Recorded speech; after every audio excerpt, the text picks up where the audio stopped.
Au Japon, les RX 9000 ont baissé de 20%. Donc elles étaient très très chères, elles avaient eu un pic à 130 000 yens, et là maintenant on les voit aux alentours des 108 000. Donc 20% de réduction. C'est précurseur un petit peu, donc en gros, Ils on sont un peu espère plus que ça proches, va arriver, voilà, c'est ça, chez nous aussi, dans ce sens. Voilà, donc ça c'est plutôt positif, et ça nous envoie des signaux positifs. Alors on sait qu'il y aura moins de production de cartes graphiques, on sait que ça, dans tous les cas, ça va augmenter, surtout les modèles avec beaucoup de gigas de mémoire vidéo, mais je pense que là, tous ceux qui ont acheté de la RAM très chère, ils se sont dit j'achète ma carte maintenant et mon SSD avant que ça augmente trop. Il y a eu une grosse demande, les prix avaient un peu augmenté, là ça a commencé à rebaisser.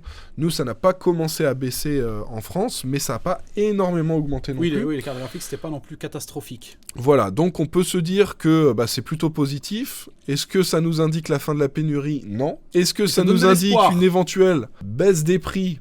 Oui, mais on n'aura pas de nouveau les prix d'avant, mais il y a moyen qu'on s'en rapproche. À un prix un peu, en tout cas, pour la RAM, je vous donne un exemple. Cette semaine, j'avais mis un post dans l'onglet Bon Plan du canal Insta. C'était 379 € le kit de RAM. Okay. Chez Alternate. C'était limité, c'est parti en 2-3 heures, mais ils en avaient quand même pas mal.